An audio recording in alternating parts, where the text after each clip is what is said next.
Newsline Sandra Hanutsaha had the pleasure of speaking with Mrs. Vibeke Lyssand Leirvåg, chairwoman of the Joint Foreign Chambers of Commerce in Thailand, or the JFCCT, on the foreign business community's assessment of Thailand's performance for 2024 and what is key for growth in 2025. Here's more. Newsline had the pleasure of speaking with Ms. Vibeke Lyssand Leirvåg, the chairwoman of the Joint Foreign Chambers of Commerce in Thailand, or JFCCT, about Thailand's economy and also business landscape. And that was in April of 2024. And today we welcome her again to the studio to help us get a grip on the Thai economy for 2024 overall, as well as what is key to growth for the year 2025. Swadika, Kun Vibeke. Sawadika. It's so good to have you in the studio again. Thank you for inviting me, and Happy New Year. Happy New Year to you as well. So let me begin with this question. Looking back at 2024, how did the private foreign business community find doing business here in Thailand? Well, I think 2024 was a challenging year for not just Thailand, but globally. But we saw a modest economical recovery in Thailand. Especially in tourism. We saw it a lot in the domestic consumption, and very good was to see that exports started booming again towards, especially towards the fourth quarter. So this, at the end of the year, I think Thailand didn't do too bad. They did better than the forecast. Other areas that I would say that was very positive was the foreign direct investment. We saw a lot of increase in foreign direct investment, especially in EEC and BOI. They have attractive incentives for the investors, and I think Thailand has a lot of pluses when it comes to looking at investors, and the ease of doing business may be complex in some areas, but especially in EEC and BOI. Moving on to another topic, a hot topic, of course. We've seen a greater presence of Chinese goods and Chinese operated businesses here in Thailand. Have the other foreign businesses been affected by this? And how is the private foreign business community handling this? Well, Thailand has always had a close relation with China. And of course, with the, let's say, relations US and China, we see that it's been an opportunity too, that there are investments coming to Thailand.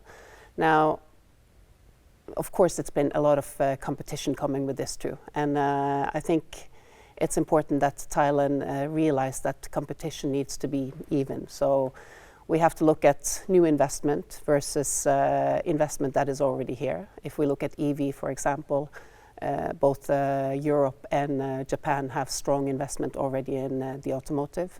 So I think it's a balanced look at this is important. Foreign investors, they have looked at this at improving their quality. They focus on quality, they focus on sustainability, they focus on transparent business practices, and also working closer with the local market. So I think overall, yes, it's something that we have to make sure that not one economy is becoming too strong, but also look at the opportunities in this. Moving on to another hot topic. In November of last year, we saw Donald Trump be elected to the Oval Office again, and he will be assuming the presidency this coming January 20th. So since his re-election, have you seen any effects on business here in Thailand in general, and how can businesses prepare for the incoming U.S. administration?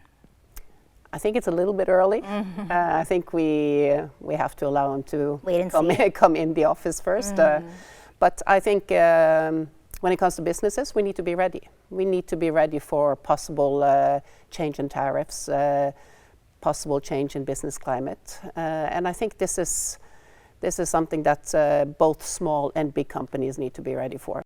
So you mentioned ASEAN. So let me ask you about Thailand's performance competitively in the ASEAN region. How do you see us? Well, definitely there's competition, but competition is good. One of the advantages that Thailand has is the geographical location. We are very strategically centered straight in ASEAN.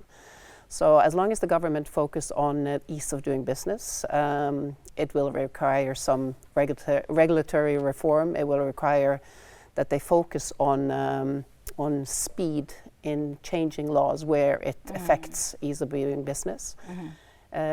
Other areas is education. We have strong focus on new target industries, and we don't really have skilled labor available for these industries. So that's another area that I think maybe if we can have more freer flow of skilled labor between ASEAN or between the countries, that could be good. If we look at Thai businesses, and given everything you've told us so far, what else can Thai businesses do to perform better in the year 2025? Thai businesses or foreign business? I would say all businesses in Thailand. So to perform better, I think focus has to be done on being resilient in what will be a difficult year. Or it's not a difficult, but it's going to be a challenging year since we still have the global unrest, since we still have trade wars going on, since we still have the overhanging possible tariffs implementing in our supply chain. I think it's very important that Thai businesses, we work together, big and small.